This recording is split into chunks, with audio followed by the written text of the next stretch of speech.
okay na boy bro. Kana. Murag okay na siya. Mana na nimo? Kani. Go na. Kana. Alive na alive.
Oh, kumain ka na.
A sanctuary where bonds are formed, where hearts find comfort, a journey that goes beyond what is, touching every facet of life. It's more than a gathering.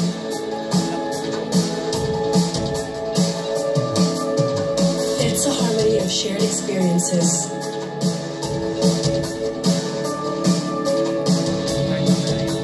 A foundation of hope.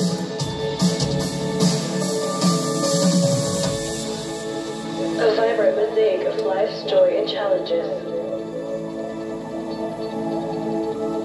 A space for support and a sense of belonging. A place where our faith deepens and our spirits nourished.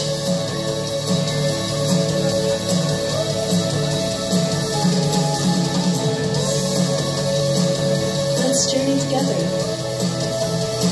Let's start now.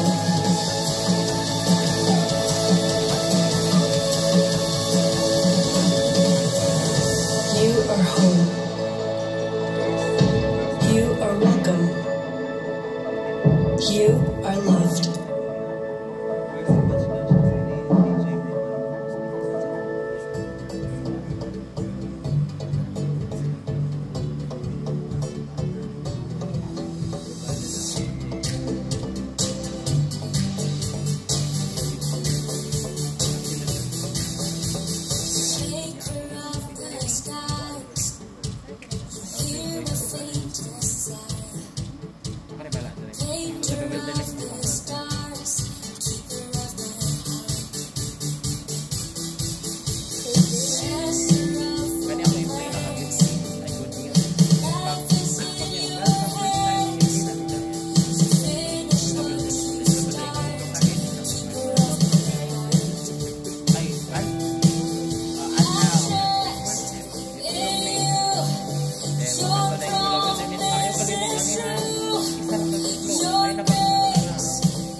Good morning, brothers and sisters.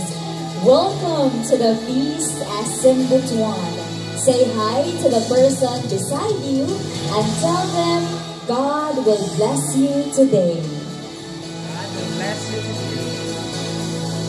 For the latest news and important announcements, visit our official Facebook, TikTok, and Instagram profiles. Discover exclusive content on our YouTube channel, and don't forget to mention us in your social media posts using the hashtag #FeastSM-Butuan. Let's create a world where there's always plenty to share and endless love to give. Join us in our new talk series, Plenty, How to Live in God's Radical Generosity. Let's gather around the table. See you at the feast. Same time, same venue. Bring one and bless one. For your information, Holy Mass is also conducted at the Event Center 9 a.m. before feast. The Feast Go Butuan is calling out to you. Yes, you. Join the team through music team as we are in need of instrumentalists such as bass, guitar, keyboard, and drummer. Approach Bro Mark Polo for more details. As to behind the scenes, we need volunteers who are tech savvy under the media team. You can contact Bro Marhel Pulido for more details. We also extend an invitation for you to join us in our various ministries under admin, events, and discipleship. Don't hesitate to approach any servant at the feast. You can also visit bit.ly/servefeastsm-Butuan and fill up online. Love Someone Today is a 7-lesson discipleship guide to help new disciples start their relationship with God. It will also help you make disciples of Jesus by loving one person at a time. Join on our LSP session as part of our LG Time 12-week discipleship program.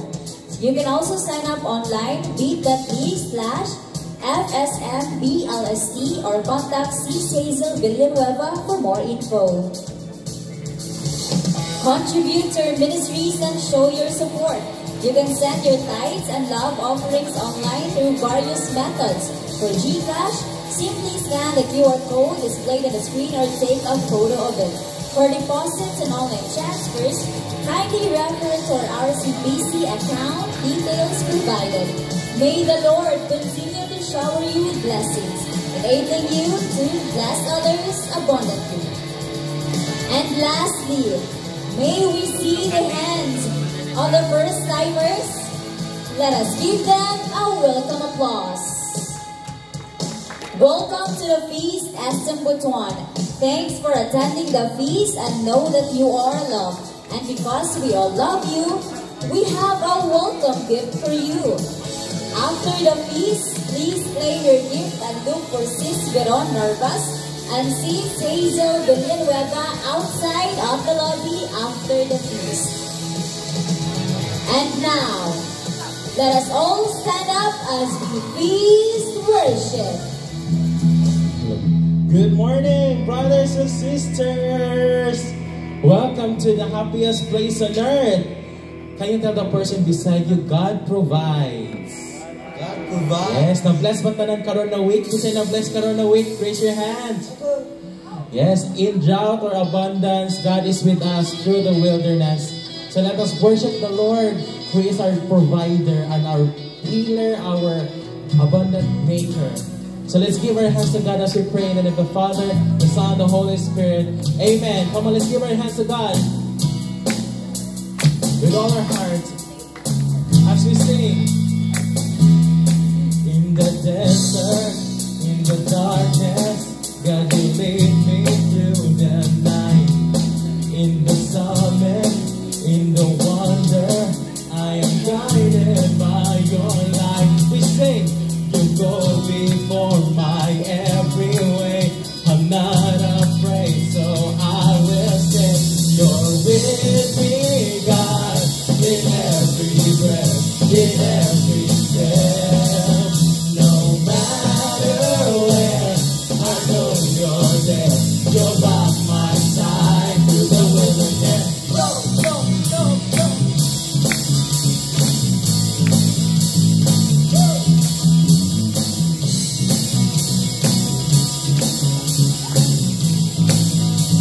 Come on, in the deepest and the farthest, I will follow where you go. You are faithful, I can trust you. God, I know you won't let go. We sing, you go before my every way. I'm not afraid, so I will say, you're with me, God, in every breath, in every step. No matter where, I know you're there. You're by my side. Let's go, go, go, go, go, go.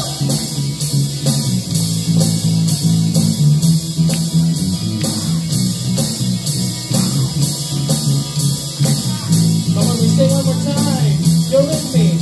You're with me, God, in every breath, in every step. No matter where, I know you're there. You're by my side through the wilderness. If you believe in God, say amen. Amen. We give our hands to God. Lift it up. You go before my every way. I'm not afraid, so I will say, you go before my every way. I'm not afraid, so I will say, let's declare, you go before my every way. I'm not afraid, so I will say, you go before my every way. I'm not afraid, so I will say, you're with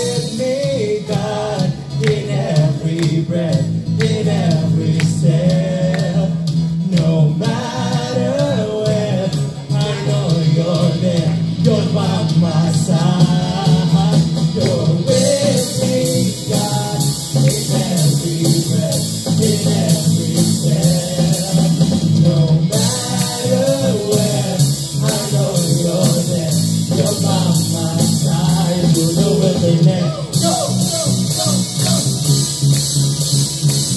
You're by my side through the wilderness. Let's go. You're by my side through the wilderness. Give your glory to God. Hallelujah.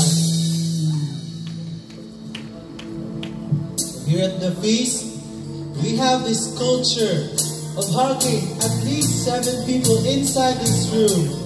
Are you ready? Yes. Let's start hugging now. Come on, let's have people in this room. Ako kanino ay sukon. Ang tugma ko kanino ay sukon. Ang tugma ko kanino ay sukon. Ang tugma ko kanino ay sukon. Ang tugma ko kanino ay sukon. Ang tugma ko kanino ay sukon. Ang tugma ko kanino ay sukon. Ang tugma ko kanino ay sukon. Let's sing.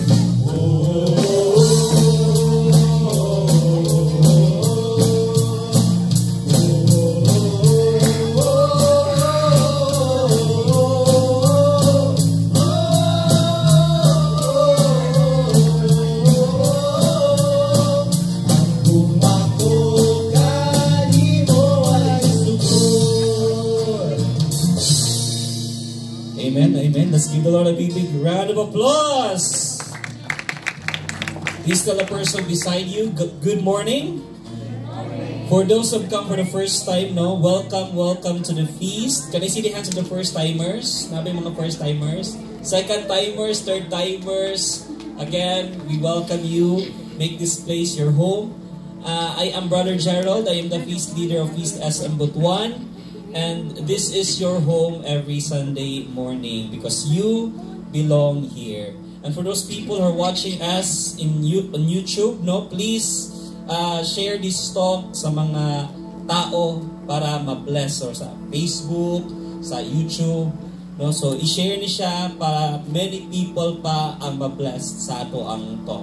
So, we are still in our talk series entitled Plenty, and talk number 2 is You Have More Than Enough. Okay? Everybody say, You have more than enough. And so let's come before our God who is more than enough as we pray our favorite prayer here at the feast. In the name of the Father, the Son, the Holy Spirit. Amen. Together let us pray. Today I receive all of God's love for me. May I open myself to the unbounded, limitless, overflowing abundance of God's universe. May I open myself to God's blessings, healing and miracles. Today I open myself to God's Word so that I will become more like Jesus every day.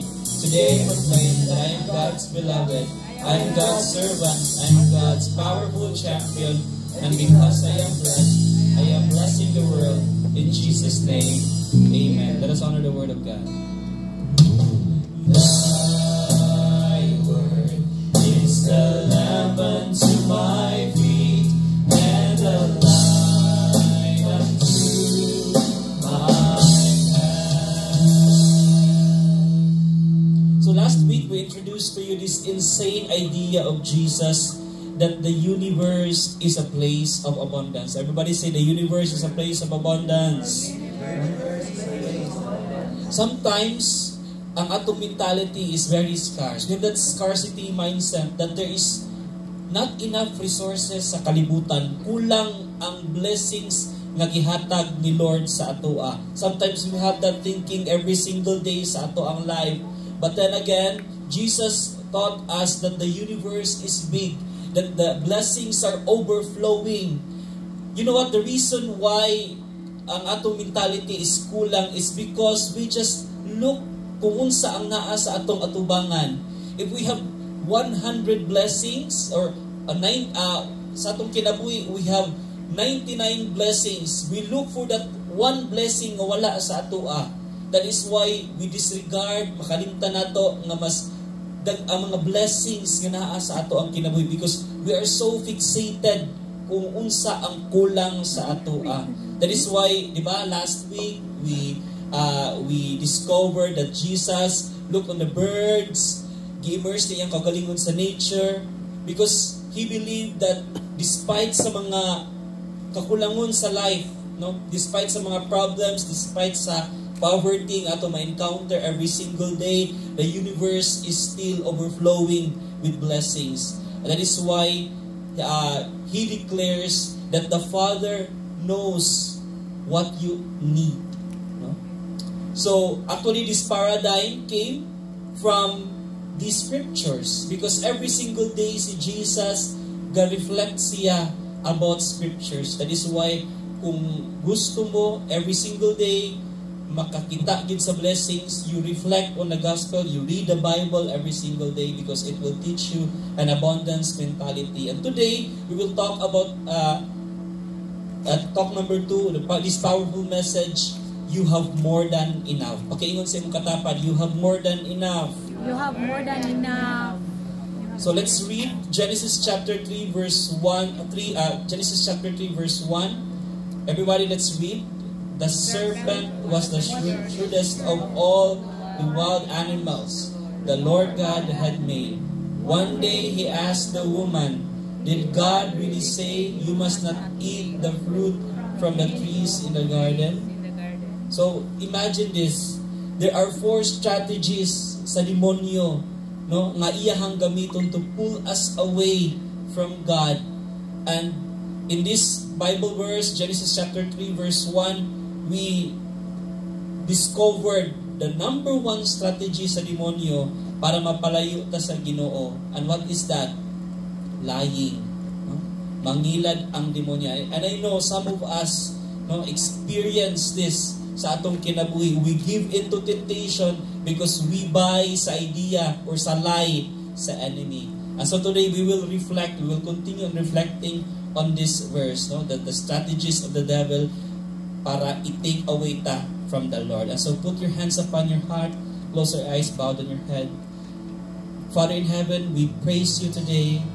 We open our hearts today to your word. Speak to us through this talk, O Lord God, and help us realize that 90% sa among kinabuhi, Lord, are blessings. And the 10% lang ang mga problema. We have more than enough, Lord God, sa among life than the problems that we are experiencing. And so today, Lord God, we surrender to you and we trust to you. We believe that miracles are coming our way. In Jesus' mighty name, amen. And let's honor the word of God. Thy word is a lamp unto my feet and a light unto my path. Let's give the Lord a big hand, praise His name. As you sit down, please tell the person beside you, God will speak to you today.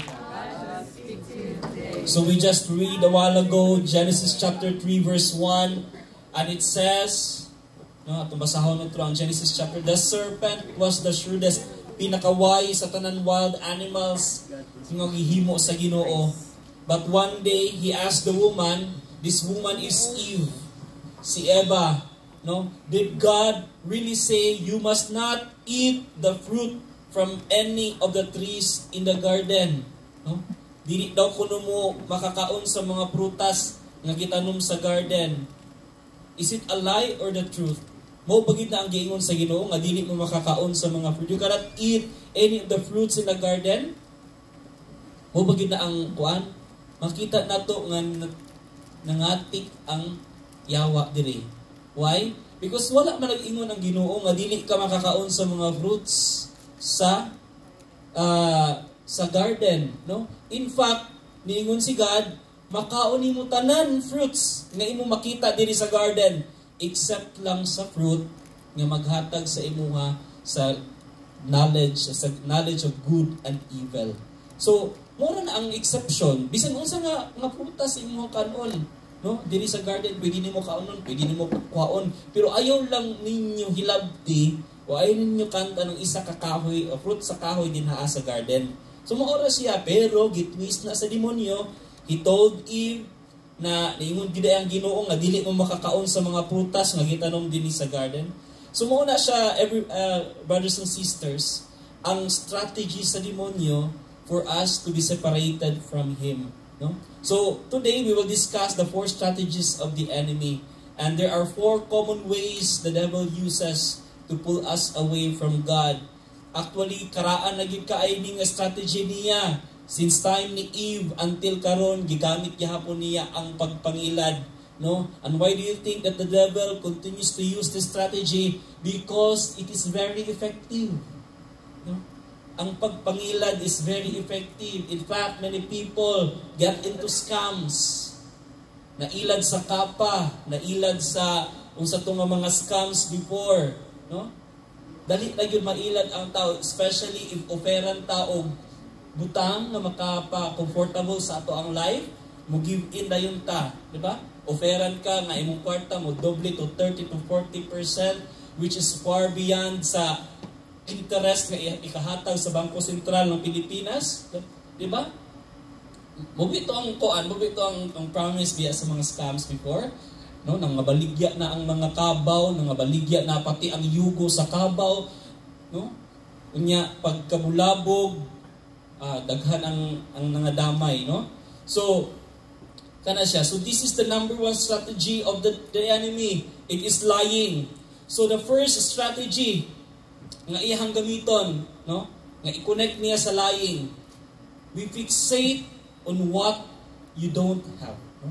God never told them that they could not eat any of the fruit in the garden. He told them the very opposite, no? That they can eat any of the fruit in the garden except one. So this is what we call a distortion. So God put the tree of knowing good and bad at the center of the garden. So pag-create ni God sa Garden of Eden, no? Sige, inyo sa kang Adan, kang Eva, pwede ninyo kaunong tanan, no?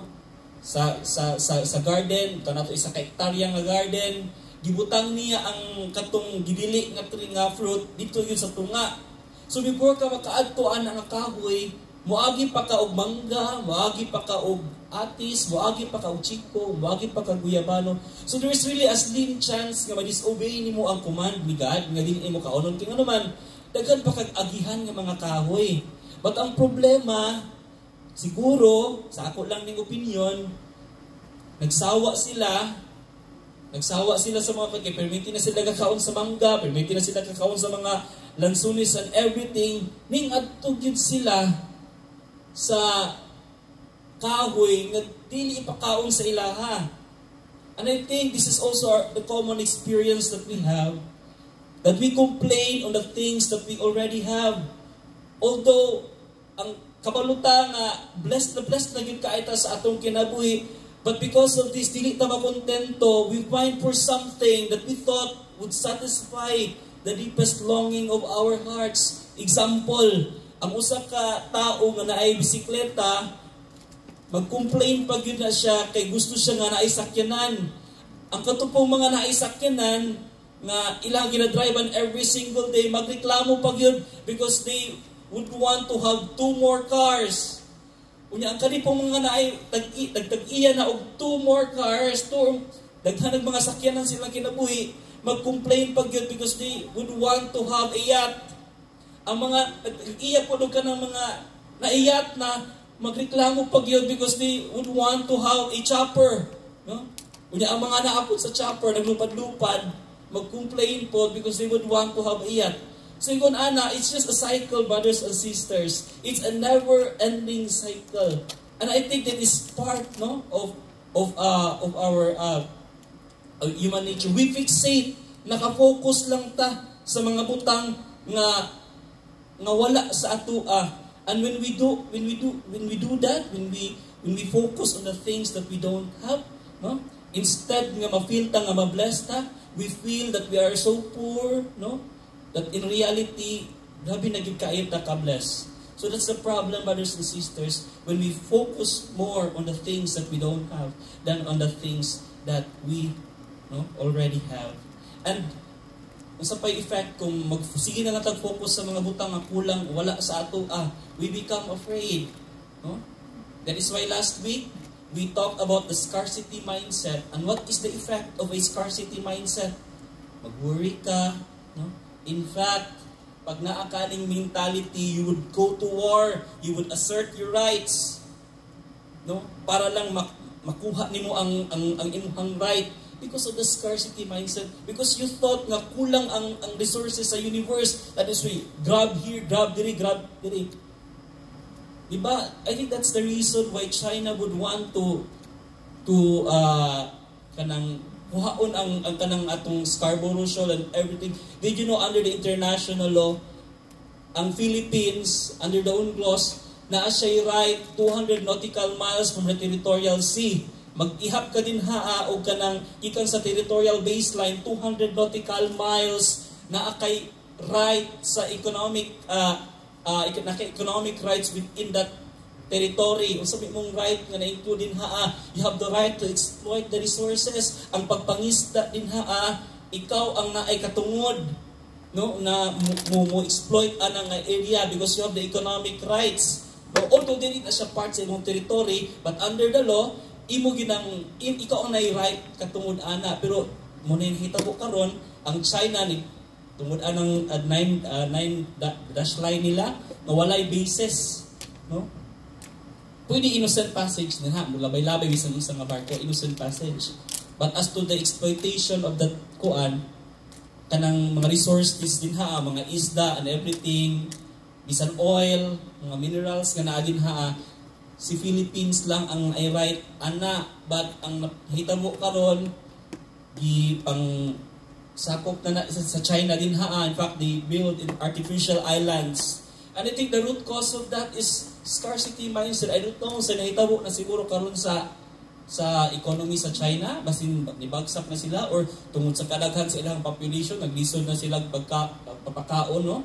So wala siya tungod siguro na sa kahadlok sa China nga mahutdan sila wala sila ipakaon sa ilang mga tao. That is why they would exploit resources sa uban nasod.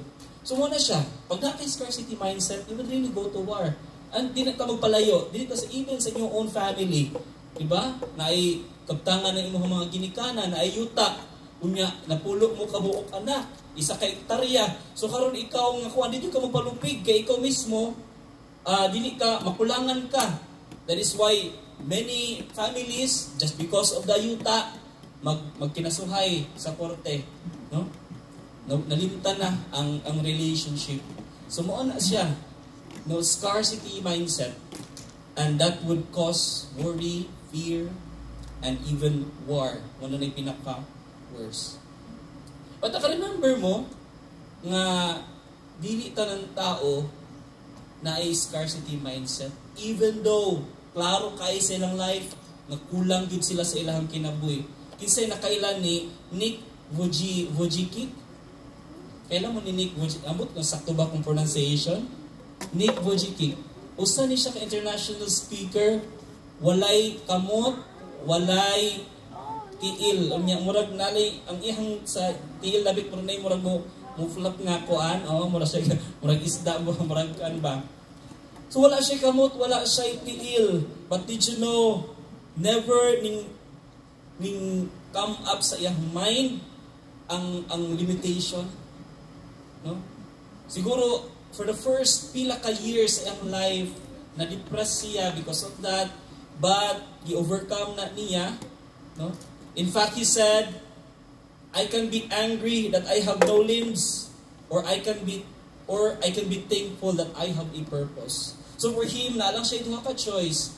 Pwede for the rest sa iyang life, magsige na lang siya reklamo, and he would be angry to God, wala siya ulang iyang kamot, wala siya kamot, wala siya tiil, or pwede siya magpaka-thankful sa iyang life that he has a purpose. And he chose the second choice, no? He chose to live, to think, to believe na naa siya purpose sa life, that he chose to live an amazing life and inspiring people as an international speaker.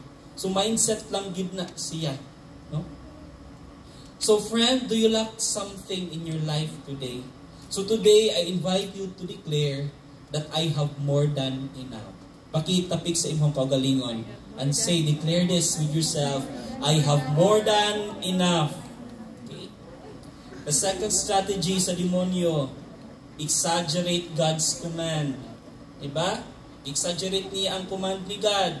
The snake already exaggerated God's commands from don't eat one fruit to don't eat all fruits. Bisa nagibawal na sa Ginoo isa ra ka fruit, pero ningon si Satan, tanan fruit dili pwede kaunon. So mo na siya i-exaggerate. Mo na yung sa second strategy niya.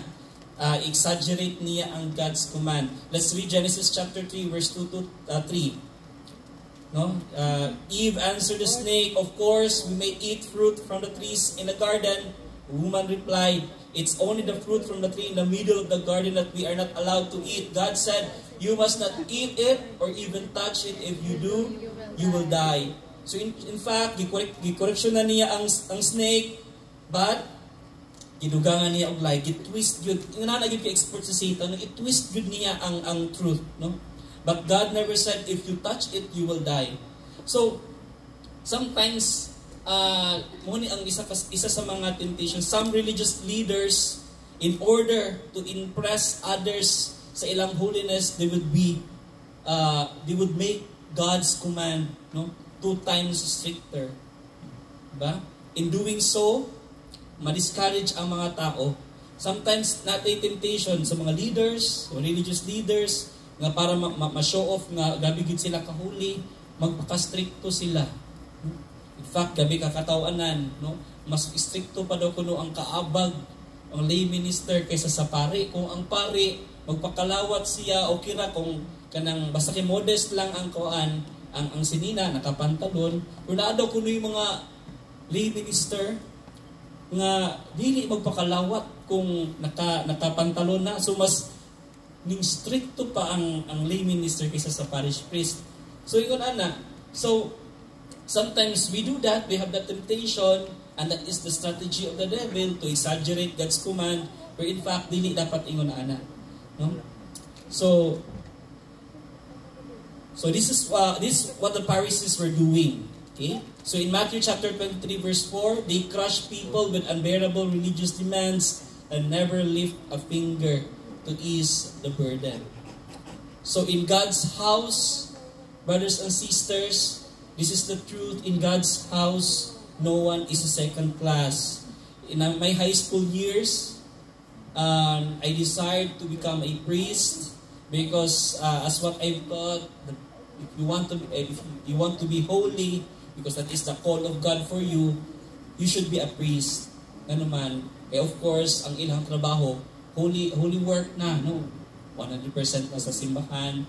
So, ang akong mentality before, pari ka, mas taas ka as compared to the married people or the single blessedness ng mga people. So, superior for me to thinking if you're a madre or if you're a priest or if you're a monk, superior ang imong spirituality. You are, mas doon na lang yung kang mahimong saint as compared sa mga minyo.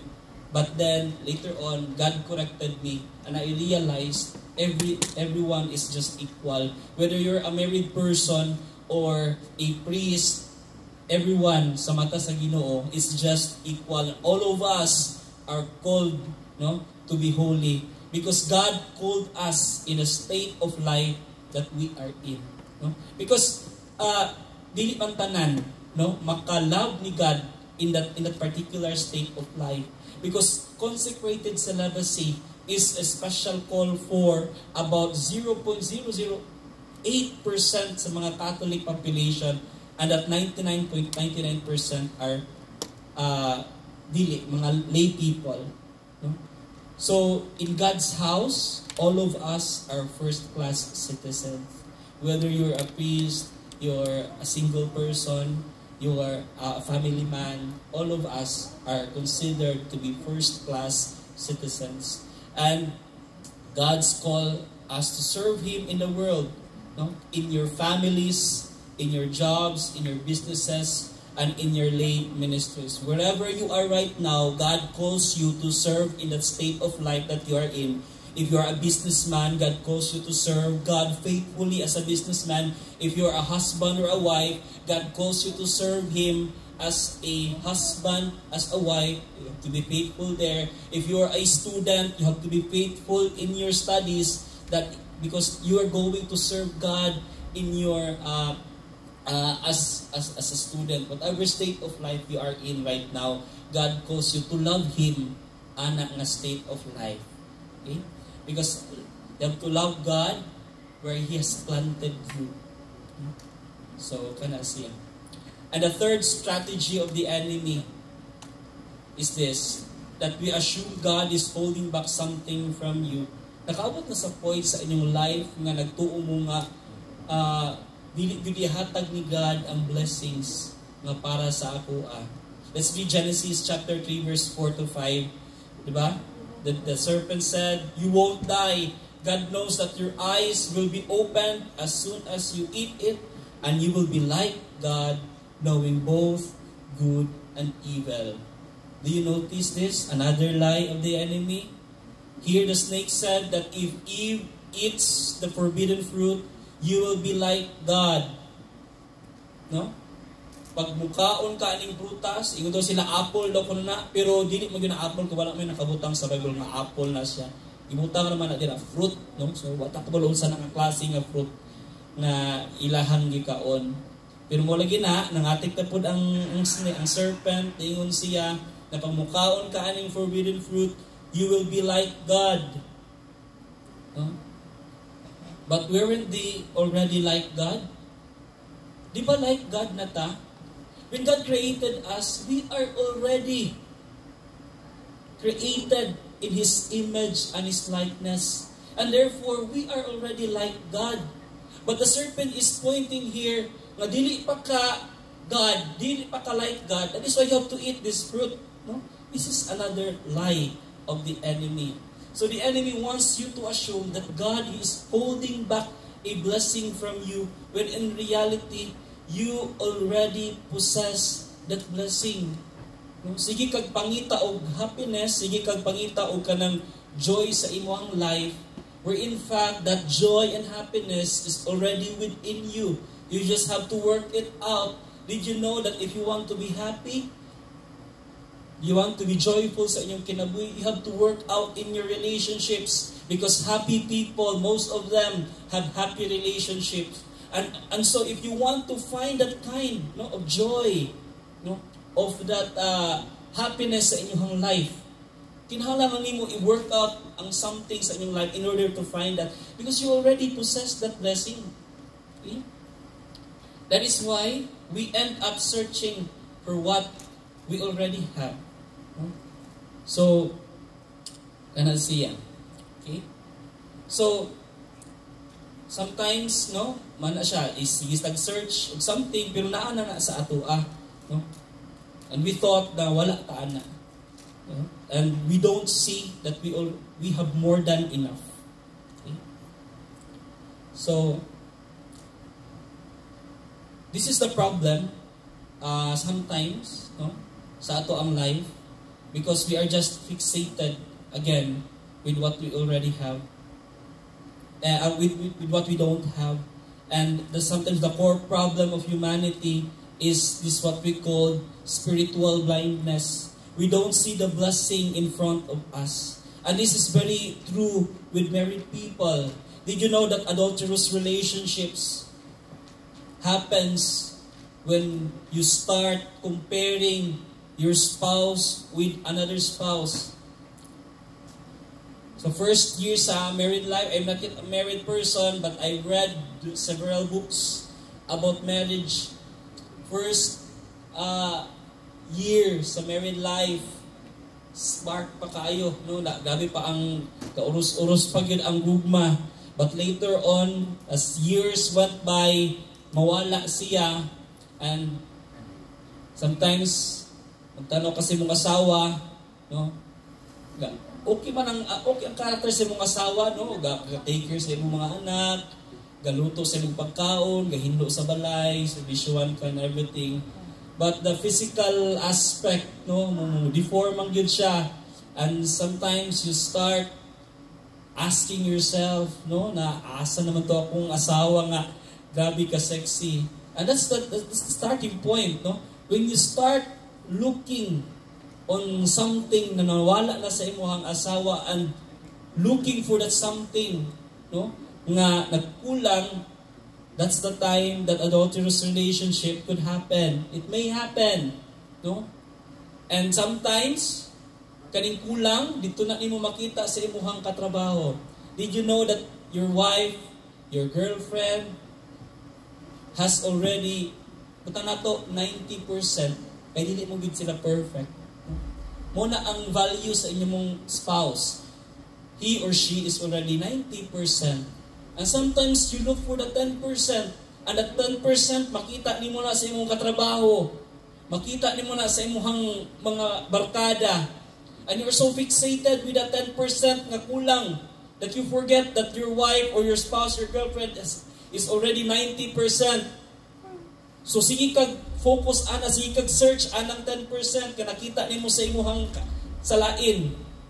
And imong yung try og kuha, and when you nakuha na nimo ang 10%, that's the time you will realize nga na 10% ta lang ang imuha, nawala na sa imuha ang 90%. Ba? That's the tragedy, brothers and sisters.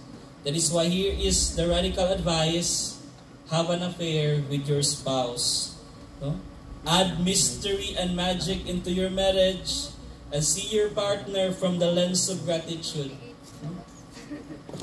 Okay ang character sa mga asawa, take care, gaalaga, no? You have to be thankful for that. No, ayaw yung natambok man niya akong asawa, ayaw, no? Ayaw. Be grateful nga okay ang character sa imuhang asawa. Okay? And the last strategy, the fourth strategy of the enemy, that think God is playing favorites and you're not it. Let's read Genesis chapter 4 verse 2 to 5. It says, when they grew up, Abel became a shepherd while Cain cultivated the ground. When it was time for the harvest, Cain presented some of his crops as a gift to the Lord. Abel also brought a gift, the best portion of the firstborn lambs from his flock. The Lord accepted Abel and his gift, but he did not accept Cain and his gift. This made Cain very angry and he looked dejected. I think we already had talked about this one, about the story of Cain and Abel. Diba? When we talked about the series Genesis, ang nahitabuan ni si Cain ug sa Abel, mag-igsuon ni sila. They were ang mga firstborn ni sila ni Adam ug ni Eve. Karon nag-offer na sila og halad sa Ginoo.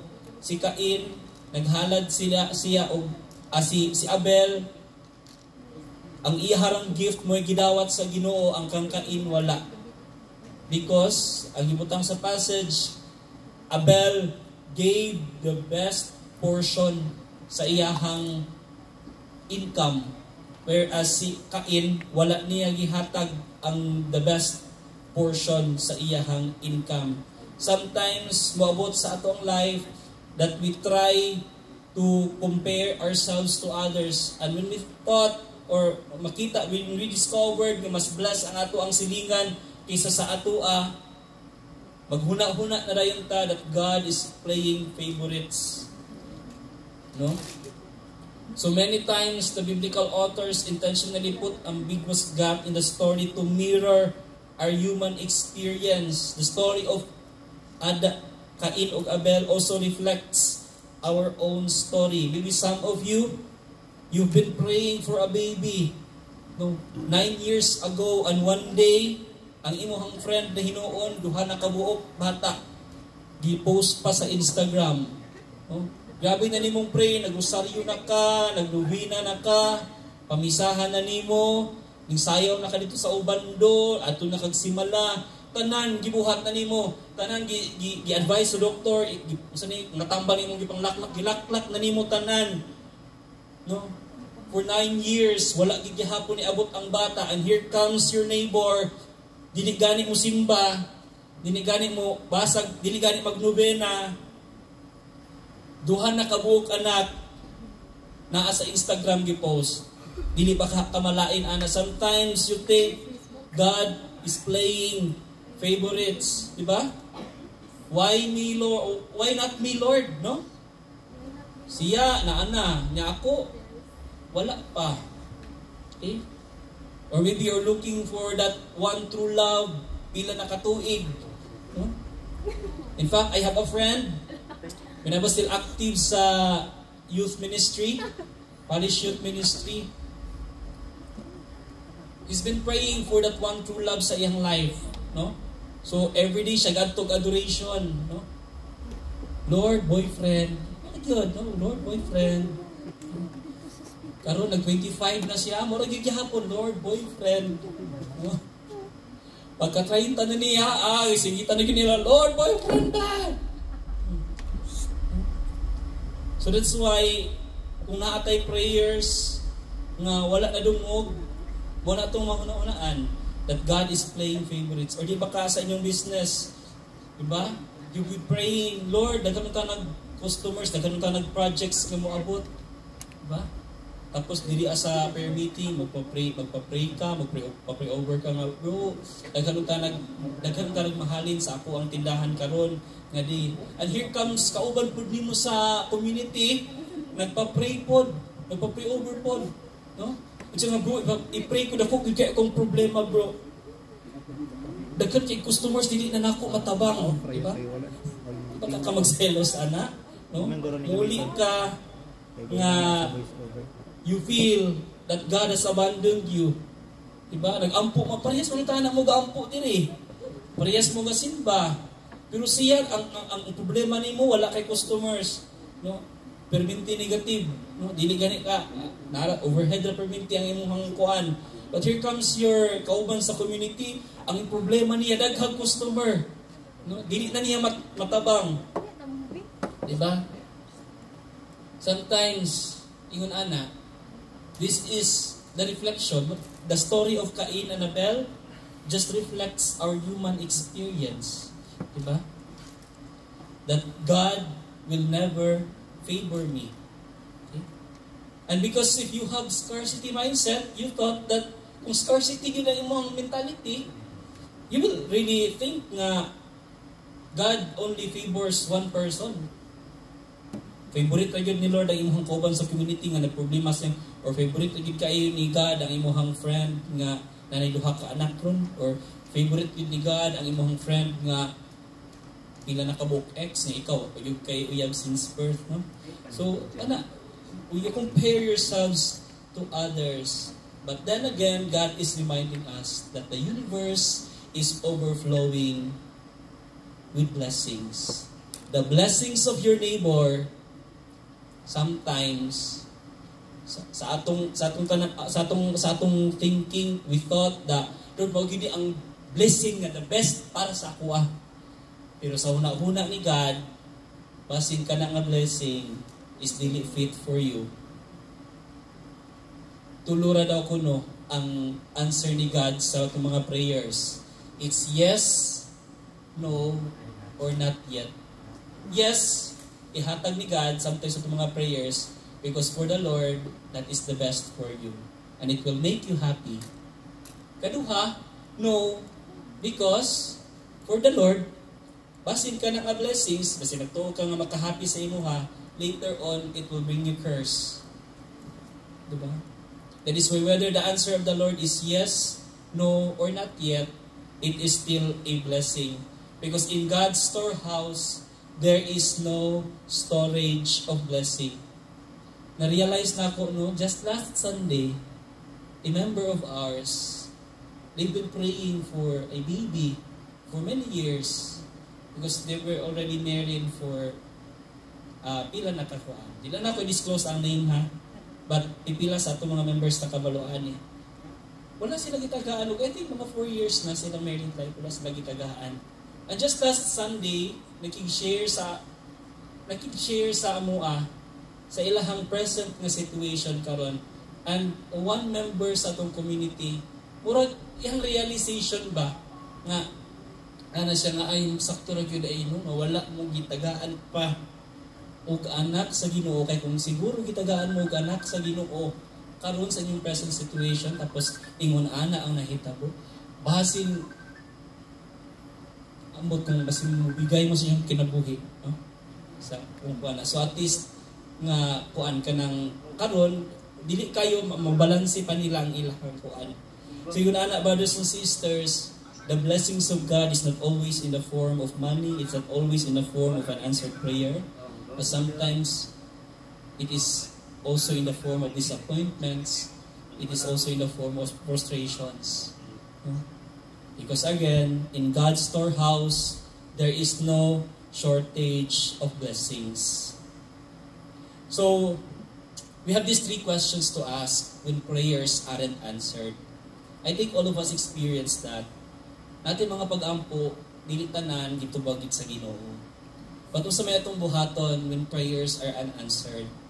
Number 1, do I need to do something? Mo ning atong first nga at pangutana, ngano ka nang wala gitubag ni God ni akong answer? Unsa kay akong angay nga buhaton, no? We have to ask that question. Let's read Genesis chapter 4 verse 6. It says, "Why are you so angry?" The Lord asked Cain, "Why do you look so dejected? You will be accepted if you do what is right." Diba? We have to ask the right questions when our prayers are not answered, because as what Anthony Robbins said, the quality of your questions can determine the quality of your life. Ang problema ni Cain, wala siya nag-bother o ask og proper questions. Siguro ang gi-ask niya, why is God so unfair? Why him, not me? And how can he be better than me? No? How can I get rid of him so I get his blessings? So, wrong ang iyang mga pangutana, siyang kaugalingon, nag-focus lang siya nga si God unfair, that is why gipatay niya si Cain. In fact, he could have asked these questions. No? Ngano kang wala gidawat ni God ang akong offering? Siguro, unsa kay mas kuan? How can I offer a better sacrifice next time? Kana pwede na siya. Or what did I do wrong that my brother did right? Unsa kay akong buhaton nga murag mas ma-improve ba na akong offering nga dawaton gyud sa Ginoo? Pwede ba dingon ana iyang mga pangutana, di ba? Pwede pa dingon ana inyong pangutana sa inyong life, no? Nga ano ka nga until now wala pa ka na promote, di ba? Same na gyud gihapon na imong position, wala mo naka-ask ana, or di ba kaha ang imong level sa imong business ingon ani pa karon nganong wala pa nag-improve, wala pa nag-level up, di ba? There is what we call a good envy. Not all envy is bad, di ba?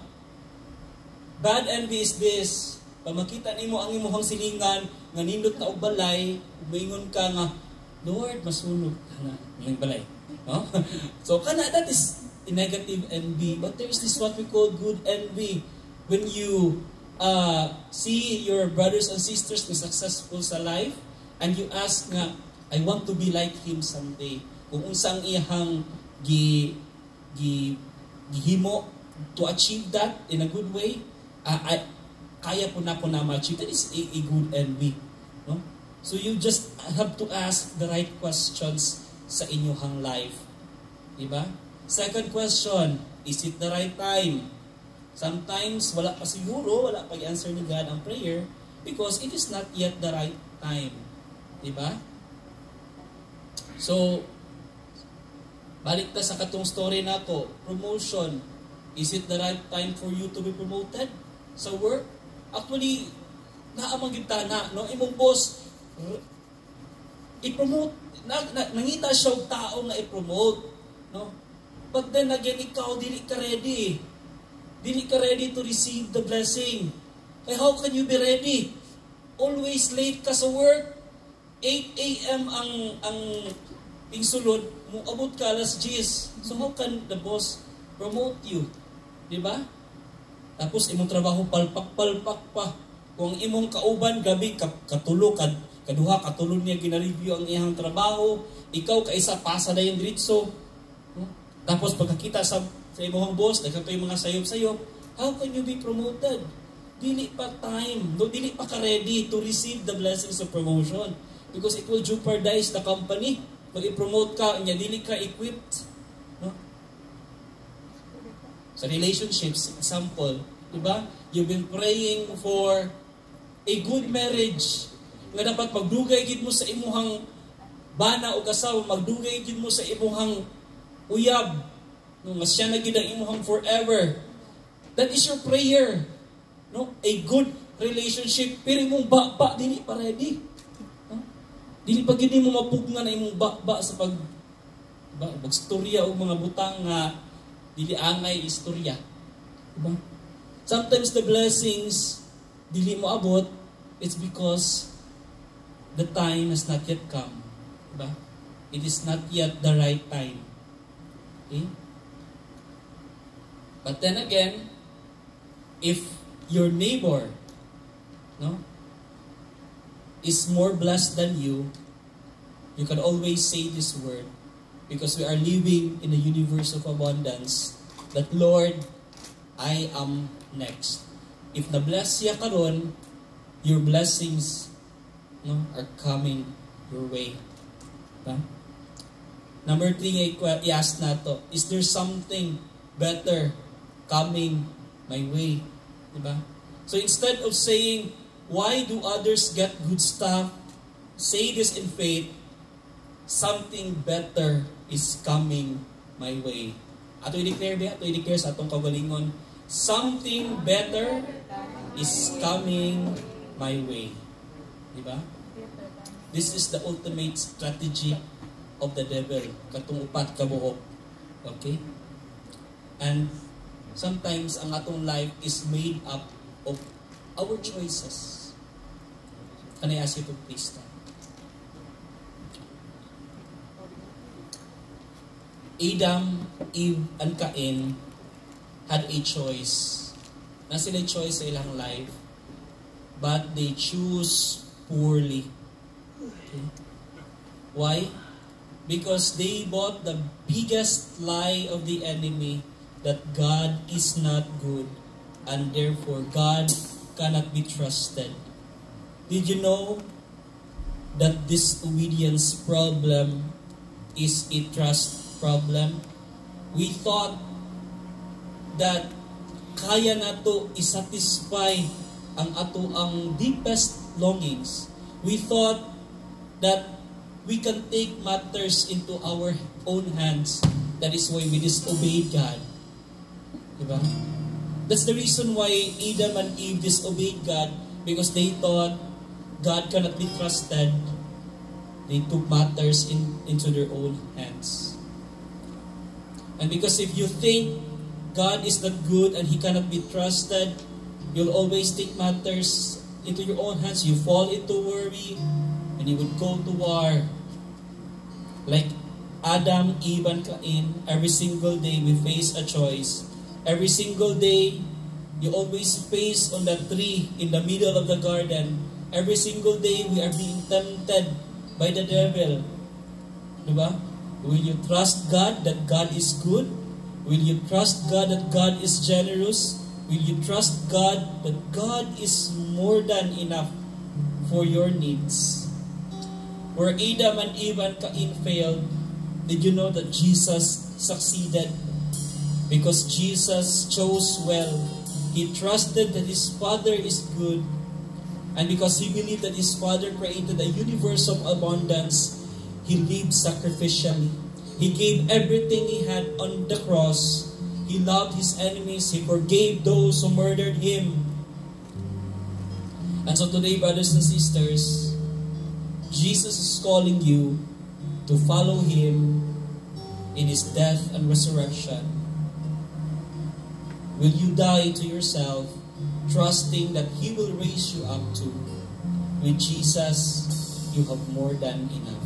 Close your eyes, bow down your heads, and reflect this with me, that we have more than enough because we are completely blessed.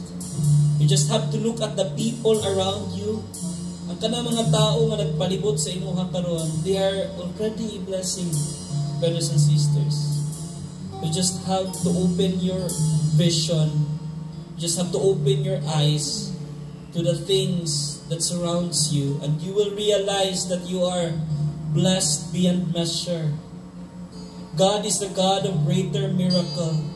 Because if you are praying for miracles and it is not coming, no? Could it be that God has a greater miracle in store for you?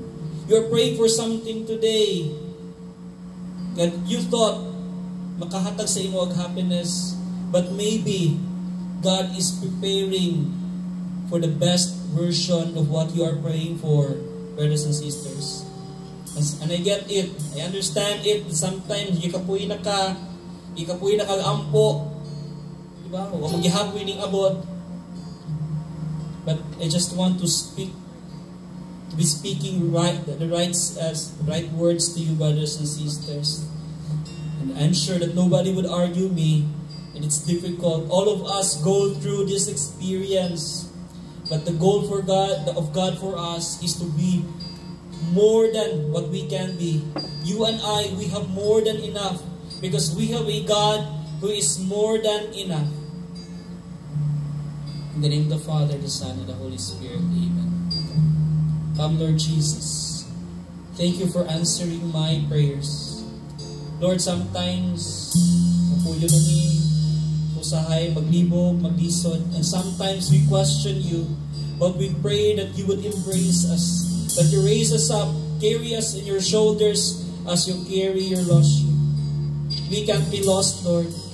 Thank you for carrying us. Thank you into my heart, Lord Jesus Christ. I will follow you. I want to follow you from now on. In Jesus' mighty name. Friends, as we worship our God today, I encourage you to let this song be your prayer. Whatever it is na inyong ginadala karon, I want you to surrender it all and entrust for Jesus. Because with Him, we can overcome everything. Amen. Amen. And so now, if you are comfortable, to stretch out your hands as a sign of trust and surrender as we sing this chorus.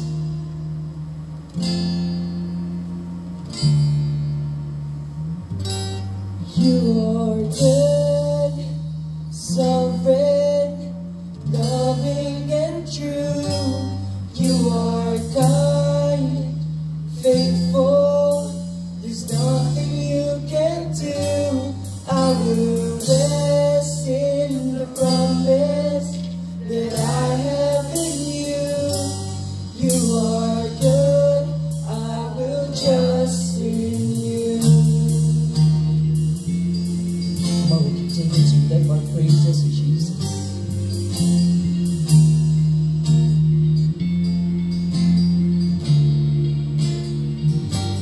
I will trust you in the desert, in abundance in the way.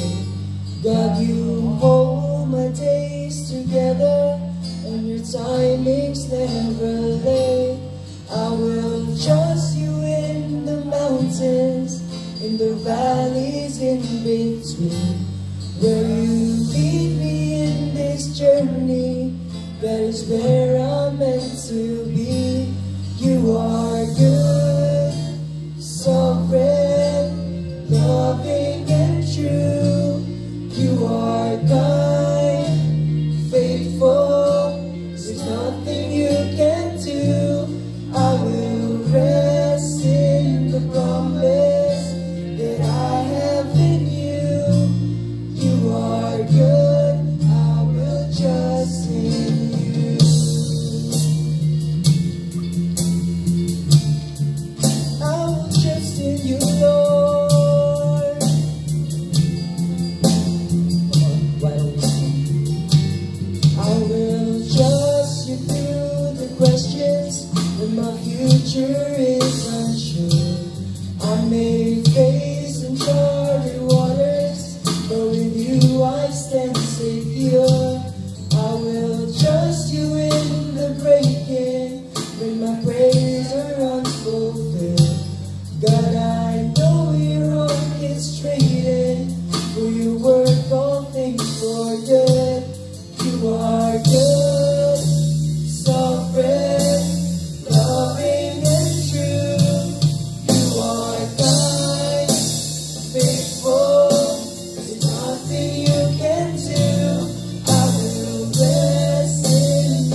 just raise up your hands. Lift up your novena to God's love. If you haven't, you don't have, just raise your hands as a sign of surrender. Lift up to God all the dreams that God has planted in your hearts right now. Our Father in heaven, you have planted it. You planted His blessings. You have plenty of blessings in store for us. But there are dreams that you have planted in our hearts and mind. We claim and we believe that you prepared bigger, grander, and more amazing dreams for us. And today we claim that these dreams will turn into reality in your perfect timing. All our prayers will be answered. All the desires of our hearts will be heard. And we claim, O Lord, Lord God, for our victory in your name. In Jesus' name, amen. Come on. Sing this next few lines. Let's declare to God forever.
So be seated for a while for some announcements.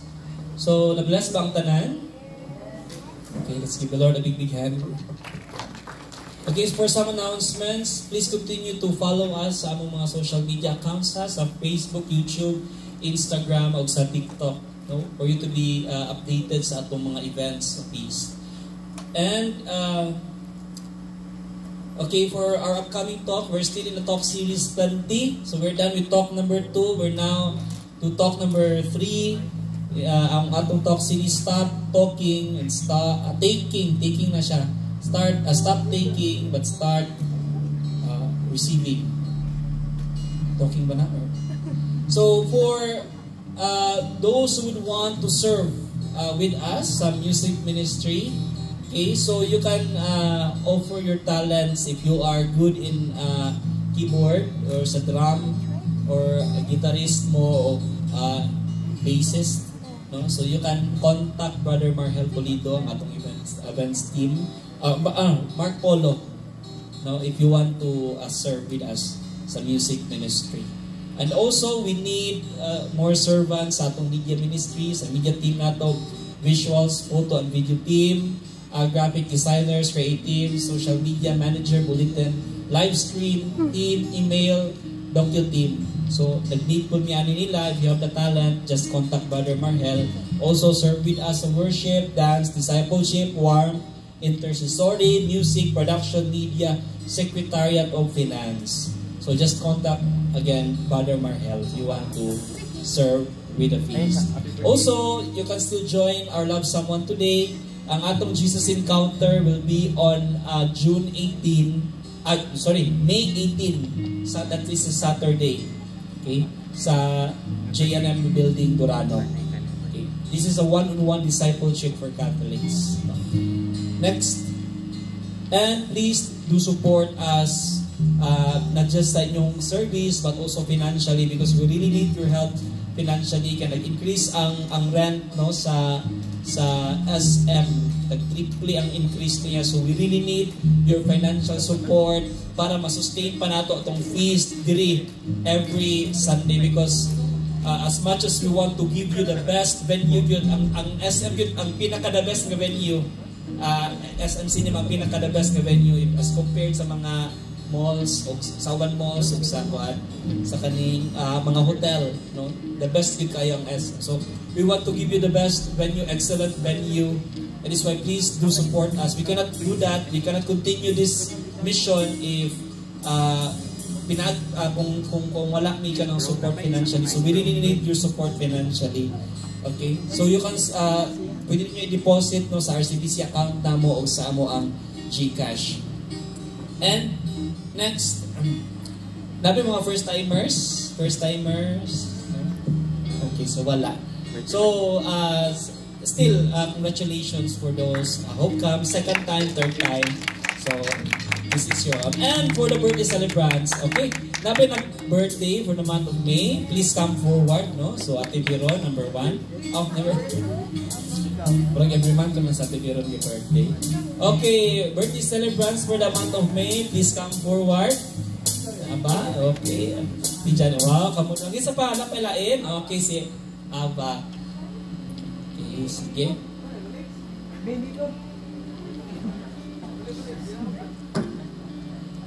Ilang may edad na nato? Secret na lang. Okay, sige. Pagpa-thank you lagi ko kayo no, sa mga thank you lang ko kay the last time kay time na nag-greeting ko ba. So, pa-thank you lang ko sa liturgy ay sa intercessory, especially taxis. Marina, mag-hilak ko po. Natin siya. Thank you, Feast family. I love you. Ngayon ako si ate ko kay bago lang namatay yung mother. Okay na siya. Lagi, we're here to okay. So, sige, let's pray for them. Let's all stand and let's pray over them.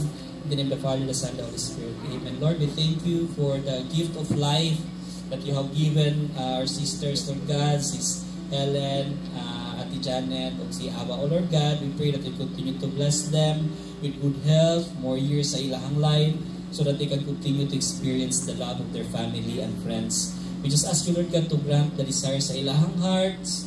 I know, Lord, you know the deepest longings sa ilahang heart, and only you, Lord God, can fulfill those dreams. So, Lord God, in your perfect time, we continue to pray for them, Lord God, that they serve the feast, O Lord God, para continue ang atong pag-feast every Sunday, O Lord God.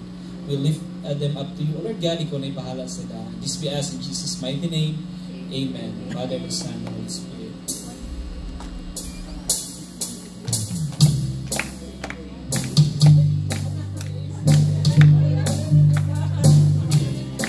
JJ Pundor. Happy birthday to you. Everyone! Happy birthday to you. Happy birthday to you. Happy birthday, happy birthday, happy birthday to you. Yeah, go, go. Make a wish. Okay. Oh, smile sa daw. Picture.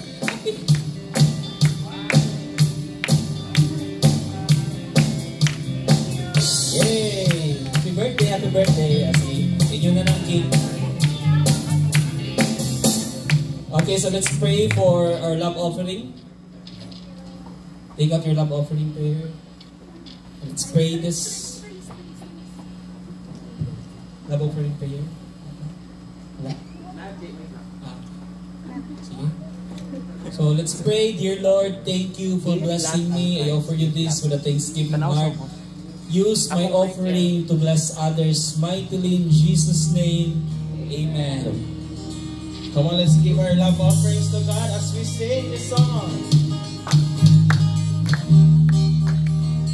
Yes, thank you so much sa tanan po na nag-support sa mga sa Praise Jam, sa ICP kagabi. Thank you kayo. Thank you to our leader, Brother Rol, and all the servants. Come on, let's sing. Come on, let's put our hands together for the Lord. Every child will see your glory. Every name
to the Father, and to the Son, and to the Holy Spirit, as it was in the beginning, is now, and ever shall be, world without end. Amen. In the name of the Father, the Son, and the Holy Spirit. Amen. Woo! See you next Sunday. Next Sunday. Come on, let's go down as we take a group picture, everyone.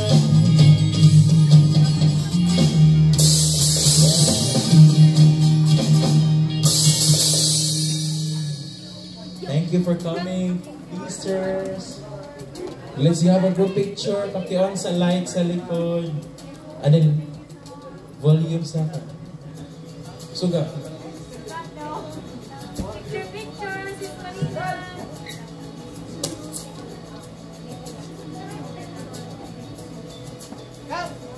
Malihog ko, baby. Picture, baby. Ikaw na lang adjust kung 2 or 5.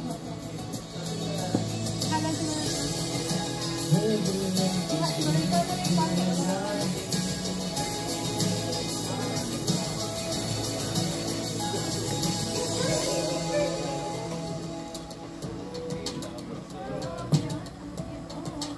Come on closer, guys.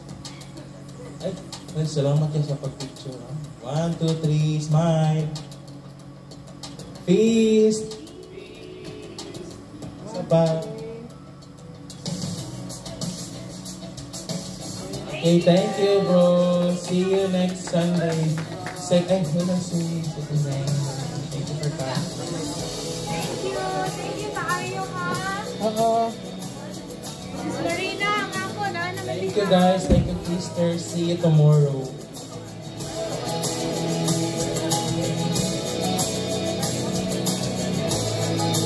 Okay, ang cake. Amo na le. Bang, imo man ni Bang. Ay, JJ. Ito nga mo, Abang. Kala sa'yo mong birthday, Jay. Kano ka? January mo.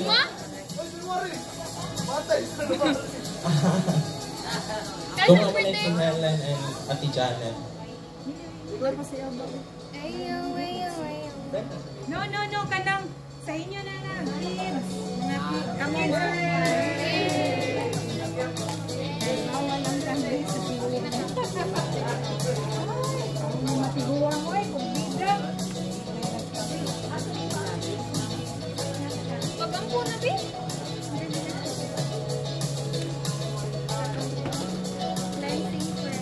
Cleansing, sige. Ikaw, ay. Dapat din. Tama na, di ba? Atong sikit sa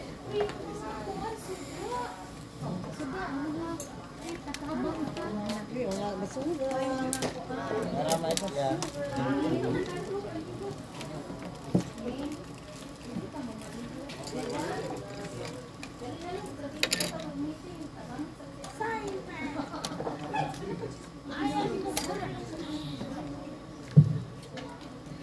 Pwede mo yun ang mic. Ay, katulong. Ayun na.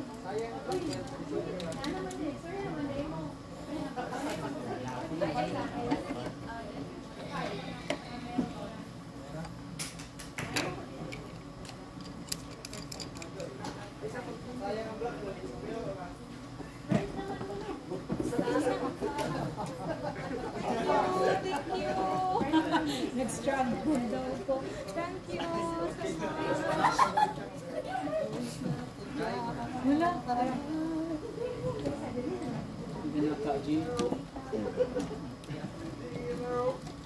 Ay, John Morano, first time. Dancing for you, Sata. Let us pray in the name of the Father, the Son, the Holy Spirit. Amen. O loving Father, as intercessors, we have taken upon us the burdens and grief of your people. We know that you do not want these burdens and grief to remain in us. We therefore bring all this to your throne of grace, where you will be disposed of them according to your wonderful and divine plan. Wash us all of these burdens with the blood of the Lamb, lighten our hearts, and fill us with your peace, love, and joy. Almighty Father, we ask now for you to soak us with the holy blood of Jesus, to cleanse us from any burdens and any unclean spirit that might have clung to us as intercessors. In Jesus' name, we bind them all at the foot of the cross until you, O Lord Jesus, tells it where to go. Amen. Amen.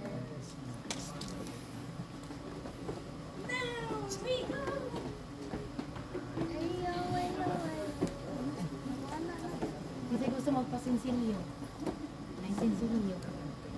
Kuya, okay ra sinsilyo ako hatag sa imo? 500. Para sa studio, pakihatag na lang po kang Kuya Ray. Ha? Kung Thursday manggod, dito may nagkuhan niya. Wala manggod may kabang.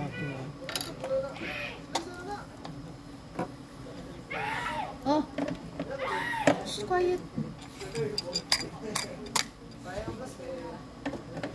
Pangita, basura. Basing nga pa yung mga basura. Mga empty bottles. Empty bottles, turn. Kaliog ko ani guys. Napo may sulod ang uban. Uy, not yet. Butang sa I will take it name, soon enough. full name og signature. Ate, okay ka og bukas? Kuya Mark, do your vlog thing. Do it. Okay, then I'll do it. So hi guys.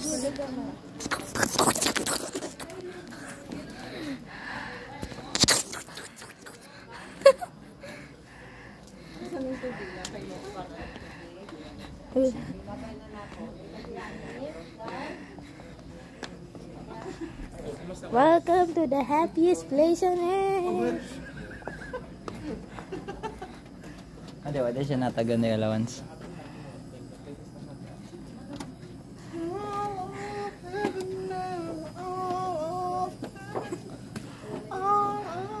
Muli pa to sa. Wapo to ka pinal. Ay, ito. Naman ito yung. Wapo ka. Ay, hina.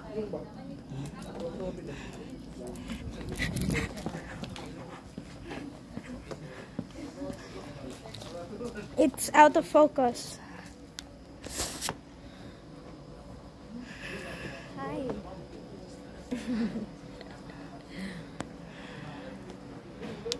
Well, hello there.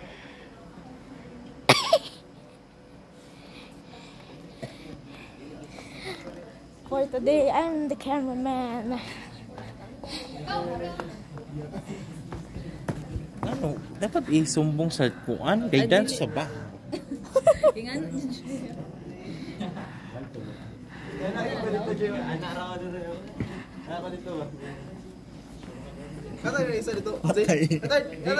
Basa na kayong kamot. Ambi, ako na lang na, oy. Ning buto. Ano? Pitay. Wala na may nagkuhan. Nakuratan si Kuya dyan. Okay. Bye-bye.